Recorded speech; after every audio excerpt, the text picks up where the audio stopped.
Le Talmud dit, c'est très simple. Tu prends une arête de la même espèce, ça veut dire du même poisson, et tu la mets sur la tête. C'est automatique. Automatique. À la seconde même. Il faut savoir qu'il y a des choses qu'on n'a pas le droit de voir. Par exemple, la lune. Il n'est pas bien de regarder la tête de quelqu'un qui est fâché. C'est-à-dire que celui qui suspend le pain dans un sac, il suspend sa parnassa.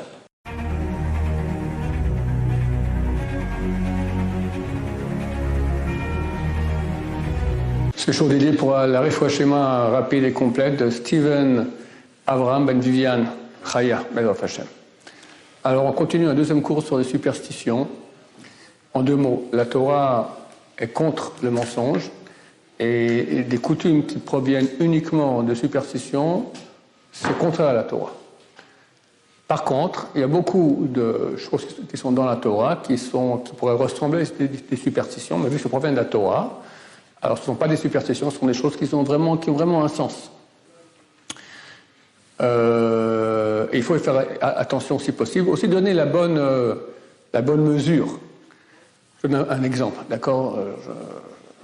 Quand il y a des décédés là dans la famille, d'accord, donc j'ai une majorité de familles qui n'est pas religieuse, donc ils vont au cimetière, et quand on sort du cimetière, c'est important de se laver les mains, parce qu'il y a de l'impureté.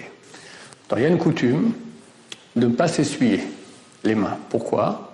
La raison est tout simplement pour se souvenir un peu pendant 1 ou 2 minutes, tant que les mains sèchent, se souvenir du mort.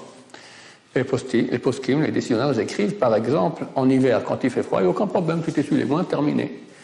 Mais ces gens qui ne sont pas pratiquants, c'est très symptomatique chez les non-pratiquants, d'accord ? Des choses super importantes comme Shabbat, pour eux, s'en foutent complètement. Et les coutumes qui ont presque aucune importance, ça devient sacro-saint. Surtout, ne vous essuyez pas les mains, d'accord ? Comme si c'était une chose, Chas Shalom, si on a fait ça, on a tué le mort qui est déjà mort, d'accord ? Il faut donner la bonne mesure aux choses, d'accord ? Alors, Yosef, dans une cassette, à l'époque c'était des cassettes, il dit, on sait très bien, ceux qui ont étudié savent que Shabbat est beaucoup plus grave que Kippour. Celui qui se transgressait Shabbat à l'époque, devant 2 témoins, il subissait une peine capitale qui est la plus dure des 4. Il y a 4 peines capitales, la plus grave c'est la lapidation, il était lapidé. Alors que pour Kippour, il n'y a pas de lapidation. Il y a karet, ok, Shabbat aussi il y a karet. Mais les gens, pour beaucoup de gens, c'est beaucoup plus grave Kippour que Shabbat. Donc on voit que pour les ignares, il y a une déformation du poids, de l'importance de chacune des choses. Les seuls a dit c'est mieux de ne pas leur dire, parce qu'ils disent si c'est comme ça, tu me dis que Kippour est moins grave que Shabbat, alors Kippour non plus je ne vais pas faire, d'accord. Bon, mais Baruch Hashem en France, ce sont des bons juifs qui, pour eux, Kippour posent quand même un jour important. Et Baruch Hashem. Nous on leur dit, chers amis, Shabbat est encore plus important. Donc il faut toujours connaître la valeur des choses, quel est le poids de chaque chose. À propos des superstitions, il y a dans le Talmud beaucoup de combines médicales, des dizaines. Tu souffres de ci, tu fais comme ça, tu souffres de ça, tu fais comme ci. Dans le Shulchan Aruch, Yoredea, chapitre Shin Lamed Vav, 336. C'est un chapitre qui parle uniquement des choses de guérison. D'accord ? Là-bas, c'est écrit que la Torah a donné l'autorisation aux médecins de guérir, de tenter de guérir. Bien que c'est anormal, parce que l'auteur qui a envoyé la maladie, c'est Dieu. Et si Dieu veut que tu sois malade, tu dois être malade. Si quelqu'un vient maintenant te donner un médicament et tu guéris, quelque part, tu as court-circuité la volonté de Dieu. Néanmoins, la Torah dit c'est permis. Le Ramban, Ahmanide, il y a 800 ans, il écrit « Que vient faire un médecin dans la maison de quelqu'un qui a la crainte de Dieu ?» T'es malade, tu pries à Dieu, d'accord. Ça, c'est le niveau de Ahmanide il y a 800 ans, c'est plus le nôtre aujourd'hui. Quelqu'un qui dit ça aujourd'hui, on l'oblige à se faire soigner, d'accord. Ça n'existe pas un truc pareil. Pour un rhume, ça va, tu veux supporter le rhume sans prendre un médicament, ça va. Mais si c'est pire que cela, d'accord, il y a quelques années, quelqu'un qui était super marmire, a eu une angine. Il devait prendre des antibiotiques. Il avait un doute, c'était Pessah, c'était la veille de Pessah. Il s'est dit, je me demande s'il y a du Hametz dans l'antibiotique ou pas. Il dit, je préfère pas le prendre. Le lendemain de Pessah, le type, il est mort. D'accord, une angine, c'est mortel. D'accord, quelqu'un qui ne se soigne pas, il est responsable. Il est assassin de sa propre personne. Donc c'est certain qu'il faut se soigner. Alors, le Talmud donne beaucoup de combines médicales. Alors, dans ce chapitre-là, 336 de Yordéa, c'est écrit que tout, c'est dans les, ceux qui veulent aller voir là-bas, c'est dans les Haggaot et annotations de Rabbi Akiva Eger, là-bas au nom de Maharil. Maharil, c'est un grand rabbin du Moyen-Âge. Il dit toutes les combines médicales qu'il y a dans le Talmud, il est absolument interdit de les faire. Pourquoi? Parce qu'on ne connaît pas le principe. Le Talmud, il cite, il donne le titre, le gros titre, d'accord? Mais tu sais pas qui, quoi, comment, la posologie, dans quel cas, comment on fait, comment ça fonctionne, tu sais rien du tout. Tu vas faire ça. Ça va rater. Les gens sont amenés à se moquer des paroles des sages. Donc, tu vois, ce truc-là bizarre qu'ils ont dit de faire, j'ai fait et ça n'a pas marché. Donc, comme ça marche pas, Shabbat non plus, Kippour non plus, pas manger de porc, tout ça, c'est de la trarouette, d'accord? Ce sont des histoires. Donc, interdiction formelle de le faire. À part une chose. Et ça, à l'époque, quand je faisais des séminaires, je racontais ça, les gens sortaient comme des fous. D'accord? C'est écrit dans le Talmud, c'est traité Shabbat, page 68, je me souviens bien, que celui qui avale une arête, et puis il avale mal, elle reste bloquée dans la gorge. Alors qu'est-ce qu'il fait? Il ne faut surtout pas taper fort dans le dos parce qu'on peut décoller la paroi pulmonaire. Alors, il faut essayer de cracher, essayer d'avaler quelque chose. Bon, il essaie tout ça, ça passe pas. Il a l'arête ici. Alors, le Talmud dit, c'est très simple. Tu prends une arête de la même espèce, ça veut dire du même poisson. D'habitude, quand tu as une arête dans la gorge, on a aussi une en face de toi dans ton plat, d'accord? Tu prends l'arête et tu la mets sur la tête. Ou quelqu'un d'autre te met ça sur la tête. Et toi, tu dis, ou un autre peut dire, il n'y a aucune différence. Il dit 4 mots. Chad, nachit, bala. Ce qui signifie un aigu et aiguisé, est descendu, a été avalé. Et tu redis ces 4 mots dans l'autre sens. Bala, nachit, chad. C'est automatique. Automatique. À la seconde même. Le type, soit l'arrête, tu l'avales, soit tu la craches. Des fois, dans ma vie, on a dû répéter peut-être 3 fois. Mais c'est phénoménal. Phénoménal. Une fois, j'avais invité un Bachor Yeshiva chez nous, à Shabbat, et une petite fille, papa, 4-5 ans, d'accord, j'ai une arête je fais l'arrête dessus, tac, sur la tête, le type, il croyait qu'il est tombé dans une maison de sorciers, d'accord? Il faut savoir que c'est un truc qui marche, et c'est le seul truc qu'on a le droit de faire. Une fois, une jeune fille qui était au séminaire m'a raconté que ça lui est arrivé quelques semaines après le séminaire, elle était tellement paniquée, elle a pris le poisson entier et l'a mis sur sa tête, d'accord? Des questions qu'on me pose, est-ce que ça marche aussi avec autre chose, avec une graine d'olive, que ça marche avec des non-juifs? J'ignore. Il y en a qui ont fait, ça a marché. Mais est-ce que ça marche toujours? Quand ça marche avec des juifs et avec l'arête de poisson, c'est un truc qui marche toujours. C'est impossible que ça ne marche pas parce que ça, justement, c'est marqué, c'est le seul truc qu'on a le droit de faire, que c'est certain que ça marchera. C'est phénoménal et ça marche. Et dites pas que c'est parce qu'on dit had, on le crache, d'accord? Quelqu'un d'autre peut le dire. Et ça marche par téléphone. Une fois avec ma tante, je l'ai fait par téléphone, ça marchait aussi. Dans mes premiers séminaires, on fait des séminaires aussi à Montréal, d'accord? Dans la ville de Nachman. Et on était parti à Saint-Agathe, je crois, tout au nord, comme ça, 1 heure dans la forêt, d'accord? Et puis le vendredi soir, il y a le poisson traditionnel du Shabbat. Et j'aime bien un peu comme ça, exciter un peu les gens. J'avais une bande de jeunes, d'accord, très jeunes, on va dire, entre 17, 18, une bande de fous, d'accord. Le matin, on se levait, toute la nuit, ils avaient défoncé le bureau du directeur, les machines à cigarettes mises à l'envers, enfin, c'était une bande de jeunes. Et je leur dis, attention aux arêtes dans le poisson. Si jamais, alors, je raconte le truc du Khad Nachil Bala. Un type, il dit, mais je vais essayer. Quoi, tu veux essayer? Alors, je vais voir si ça marche. Il prend une arête grosse comme ça, et l'avale. Bon, je lui dis, prends un peu de pain, un peu d'eau, là il devient tout blanc. On est à 1 heure de route de l'hôpital le plus proche, d'accord? Le type, il peut y passer 40 fois. Bon, alors j'ai dit, messieurs, tous silence, je commence à raconter le truc. Lui, en attendant, il transpire, il est tout blanc, il transpire comme ça. La vérité, j'ai eu peur. Pourquoi? Parce que je sais que ça marche. Mais quand c'est arrivé comme ça, mais un fou qui fait exprès, peut-être du ciel, ils vont le punir, tu fais l'idiot, crève, d'accord? Alors, on l'a fait, et au Hachem, sur place, c'est passé. Son copain dit, moi aussi je vais essayer. D'accord, lui aussi, il a pris, il a fait, et ça a marché. Donc c'est un truc phénoménal. Voilà, mais c'est le seul qu'on peut faire. Les autres combines médicales qu'il y a dans le Talmud, ce sont des choses interdites. Pas parce que ça ne marche pas, c'est parce qu'on ne sait pas comment le réaliser pour que ça marche. Et maintenant, on va regarder encore si on a ici d'autres sujets comme ça. Je vais regarder un peu dans les livres qui parlent de toutes les choses. Il faut savoir qu'il y a des choses qu'on n'a pas le droit de voir. Par exemple, la lune. On fait, une fois par mois, on fait Kiddush Birkat Elvana, la bénédiction de la lune, la comptant le 7e et le 14e jour du mois. Mais il faut regarder une seconde, pas longtemps, et après faire la bénédiction. Parce que la lune, elle correspond à la Shrina. D'accord? Comme au niveau des sphères, il y a la sphère la plus basse, s'appelle la royauté, qui correspond à la Shrina, elle reçoit le flux d'en haut, comme le soleil reçoit le flux de la lune. Donc c'est pas kavod, c'est pas honorable de regarder comme ça une représentation de la... C'est pas la Shrina, mais ça symbolise la Shrina. Il y a un rapport entre ça et la Shrina, on va dire. C'est pas plus qu'une symbolique. Idem, la Gemara dit que celui qui regarde l'arc-en-ciel, alors il manque d'honneur envers son Dieu.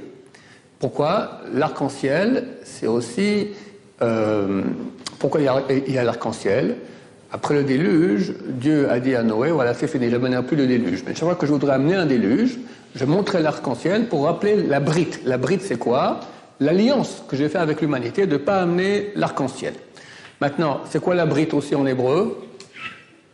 La brite, c'est l'organe génital, la brite mila, d'accord? Alliance au niveau génital. Et si maintenant tu regardes l'arc-en-ciel, c'est comme si quelque part tu regardes la nudité d'Hachem, chas shalom. Donc il ne faut pas regarder longtemps. Quand il y a un arc-en-ciel, il y a une bénédiction à faire. On l'a fait, on regarde une minute, enfin 30, on regarde 2-3 secondes, on l'a vu, tac, on fait la bénédiction, terminé. Il n'est pas bien de regarder la tête de quelqu'un qui est fâché. Parce que quand quelqu'un est en colère, son âme pure part et vient à la place une âme du sitra achra, du côté négatif. Et tu regardes maintenant le côté négatif, et puis nous, notre âme, elle est impactisée par les choses qu'on voit. D'accord? C'est pour ça qu'il est bien aussi de ne pas voir la tête d'un rachat. Quelqu'un qui est un mécréant, c'est pas bien de regarder sa tête. Ou même pas un mécréant, même actuellement, il fait un péché. D'accord? Tu vois quelqu'un, un juif rouler en voiture Shabbat, il ne faut pas regarder sa tête, parce qu'il est en train de faire un péché grave, de transgresser le Shabbat. D'accord? Toutes ces choses-là, pour préserver la pureté de notre âme. Je vous vois un peu comme ça pour voir s'il y a des sujets, il y en a plein.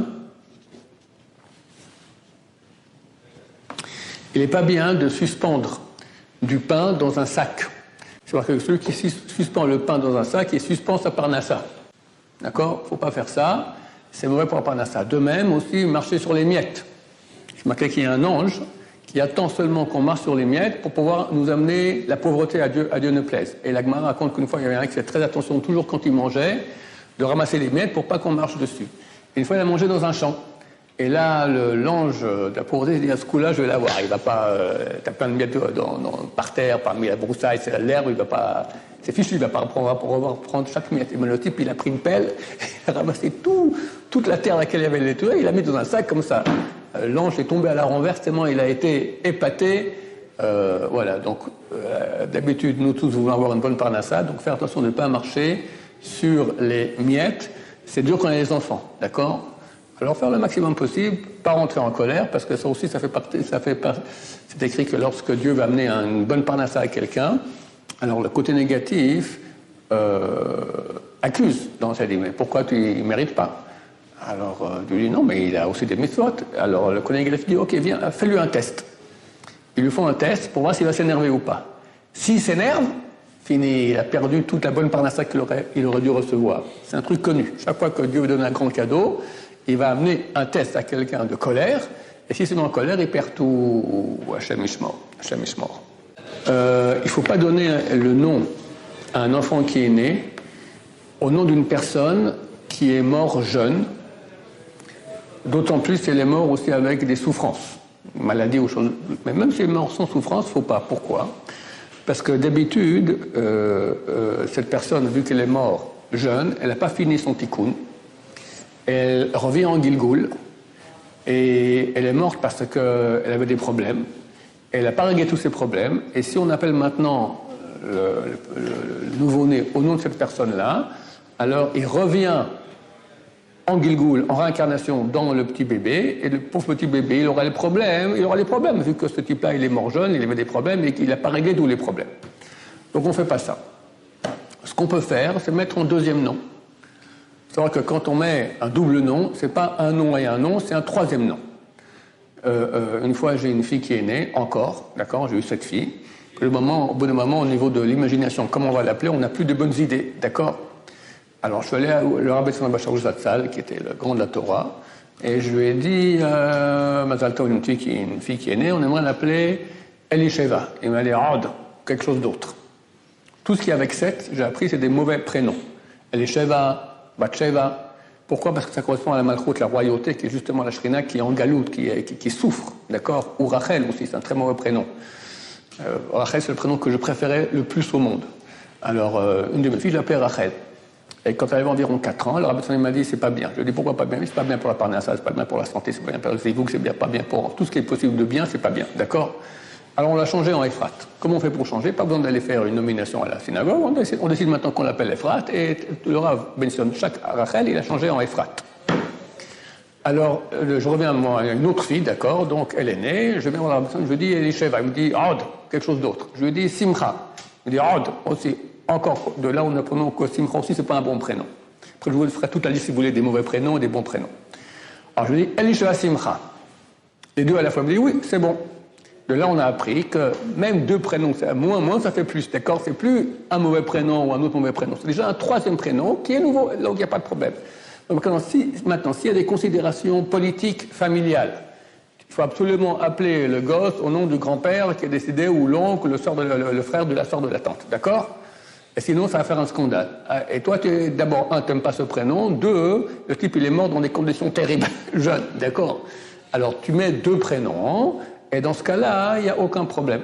Parce que c'est un 3e prénom, et ce ne sera pas le prénom au nom du type. Toute la famille sera contente, parce que quand même, le prénom a été donné, mais ce qu'ils ne savent pas, c'est qu'en fait, il n'a pas été donné. Il a été donné qu'en 2e nom, ou en premier, avec un 2e qui l'accompagne. Ma première fille, c'est ce que j'ai fait, d'accord? Ma première fille, quelqu'un a fait très grande pression pour l'appeler Avital. Ok, je l'ai appelée Avital. Après, 3 semaines avant l'accouchement, il y a ma grand-mère qui est décédée. Léa, elle s'appelait. Alors j'ai dit, on va mettre Léa aussi en souvenir de ma grand-mère. Ma femme m'a dit, non, il y a ma grand-mère aussi qui est décédée, Sarah. Alors on peut Avital, Sarah et Léa, d'accord? Après, on était tranquille, on pouvait appeler comme on voulait. Il a plus fini, toutes les pressions familiales ont été éliminées. Il faut savoir qu'un prénom n'est un prénom que si on appelle la personne ainsi. Donc ma fille, par exemple, Sarah, Avital Sarah Léa, plus personne au monde l'appelle Avital Sarah Léa, qui a le temps d'appeler quelqu'un comme ça, d'accord? On appelle Avital.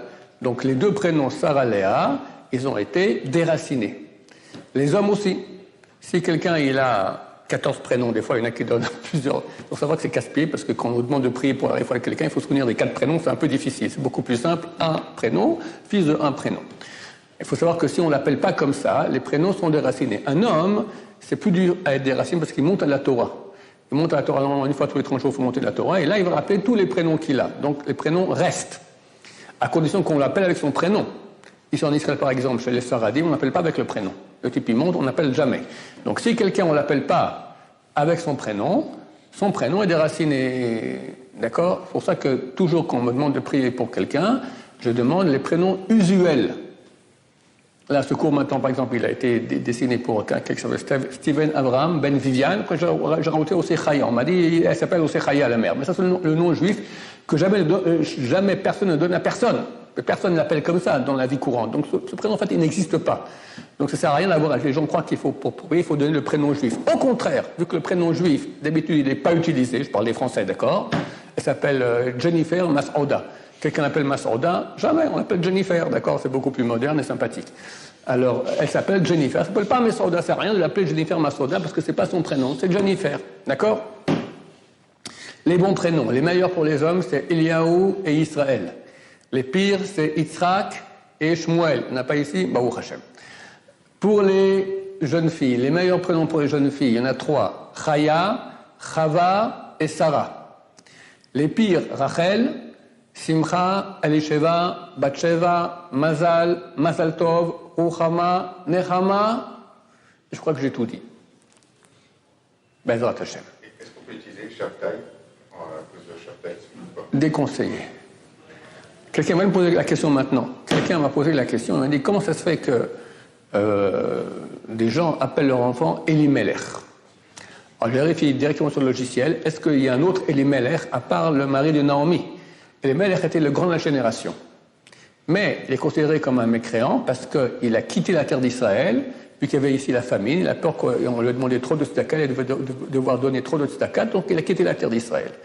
Et Dieu n'aime pas qu'on quitte la terre d'Israël. Pour des grands tzadikim comme lui, Dieu l'a tué. Me demande le type qui me pose la question, comment ça fait que des gens appellent leur fils Elimelech alors que c'est un mécréant, c'est un tzadik, mais comment a fait des péchés, qui a été tué pour cela. C'est pas bien d'appeler un enfant comme ça.